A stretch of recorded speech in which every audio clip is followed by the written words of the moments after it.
Chapter 71. The giant is roused.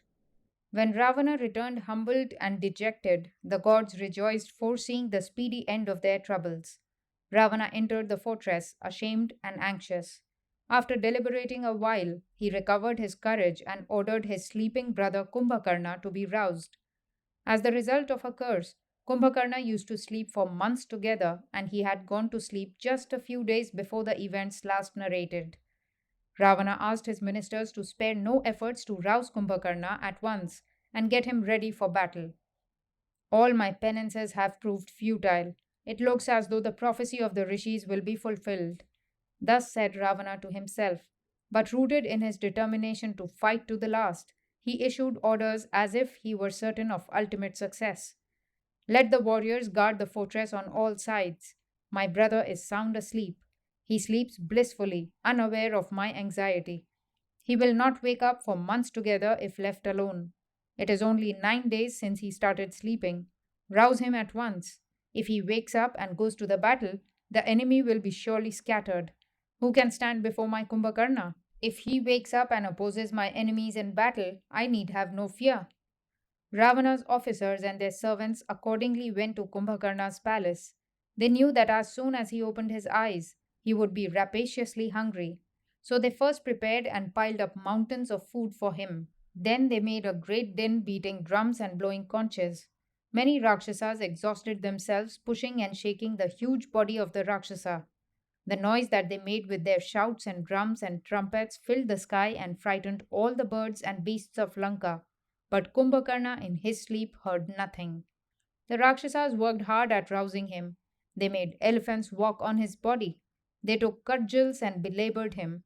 At last his eyelids opened slightly, and as one might brush away a mosquito while still asleep, he pushed them all aside and yawned.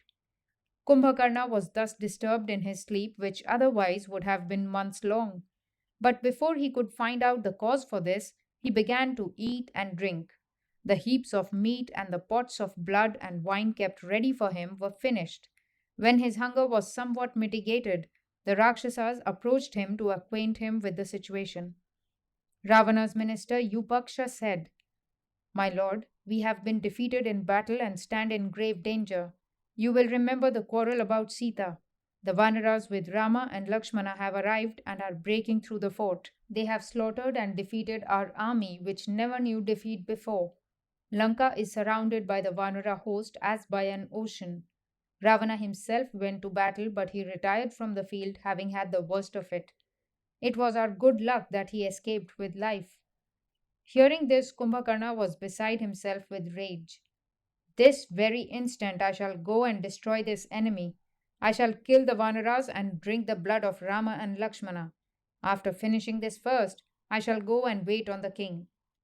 The ministers were delighted to hear this furious speech, but pleaded with Kumbhakarna that he should first see the king and take counsel with him as to what should be done.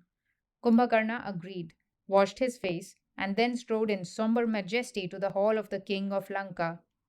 The Rakshasas standing on the royal highway felt new courage and joy as they saw him pass, and bowed low before him and showered flowers on him. He entered the palace and stood in the presence of Ravana. Rejoicing at the arrival of his peerless brother, Ravana stepped down from his throne and embraced him. What can I do for you, brother? Asked Kumbhakarna. Why did you get my sleep broken? What makes you afraid? Tell me who is tired of life and wants to be turned into a corpse.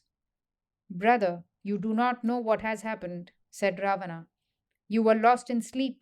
The man Rama has become a real menace to me. He has built a dam across the sea we considered inviolate, and now the Vanara army surrounds Lanka like another sea. Our warriors who sorted out and met them have been defeated and almost annihilated. It is for you now to save us from destruction, and I know you can do it. You have put the gods to rout. I know your love for me. I know your keenness and your courage in battle. Go at once and annihilate these enemies and help us in our need and save Lanka. Kumbhakarna, when he heard Ravana's words of anxiety, was moved at first to fury against the enemy, but soon he remembered the whole story and Ravana's vainglorious confidence in his invincibility that made him smile a little bitterly. He said, Excuse me, my brother. The warning we gave you when you consulted us went unheeded. Our fears have come true. You rejected the good advice we gave you. Now you suffer the consequences of your error and your sin. You brought away Sita. What else can happen when driven by lust one acts without thinking? If you so desired and you had the confidence and strength, it would have been wise first to have slain Rama and Lakshmana and then seized her. You have done things without due thought and in the wrong order. When one acts without seeking or regarding the advice of wise and faithful friends and kinsmen, it is no wonder if he runs into danger and ruin. Did you not know that these things must follow? Should not a king understand who gives him good advice and who bad? Ravana did not like all this lecturing. He had no use now for lessons in ethics or politics. His face flushed with anger, but he controlled himself and said, Brother, the time is now past for such talk. What I need now is not your criticism, but your prowess. What is done has been done, and it is useless discussing whether it was just or unjust, wise or unwise. The question now is what we should do in our present predicament. It is your duty now to use your strength and skill and ward off the present disasters resulting from past errors. He is a true friend and a true kinsman who helps one out of the trouble that has been brought on oneself, maybe because of folly. If indeed you care for me, the time is now to show it by helping me instead of commenting on my conduct. I depend on your strength and prowess. Out of your infinite courage, give me comfort. Kumbhakarna was moved by this appeal. Have no more care, he said. I am your brother and can never forsake you. Rest assured that Rama and Lakshmana are dead. I shall scatter and slay their monkey army.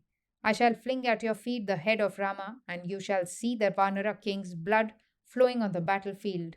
Rama can only approach you if he does over my dead body, and that is not possible, for no one can vanquish or slay me. Kumbhakarna's pride swelled. No matter who the enemy is, he cried, I shall destroy him. Be he Yama or Surya or Agni, I shall eat them all up. In this mood, he rushed out to the field of battle. The sudden waking from deep slumber had completely upset his temper, but when his consuming hunger and thirst had been appeased, he had recovered his balance and spoke wisdom to Ravana.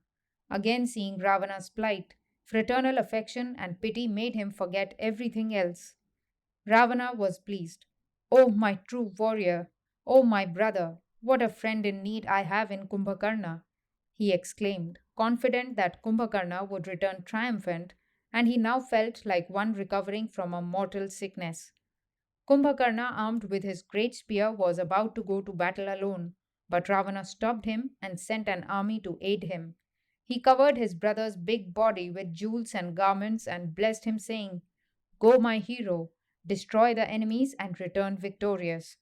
Tall and mighty limbed Kumbhakarna, covered with shining jewels, was radiant like Trivikrama himself.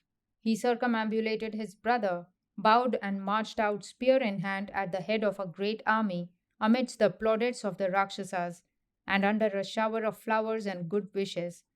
As the huge form of Kumbhakarna, a giant even among the Rakshasas, was seen stepping across the fortress wall like Yama at the end of time or some great natural cataclysm, the Vanaras were frightened and started fleeing in all directions.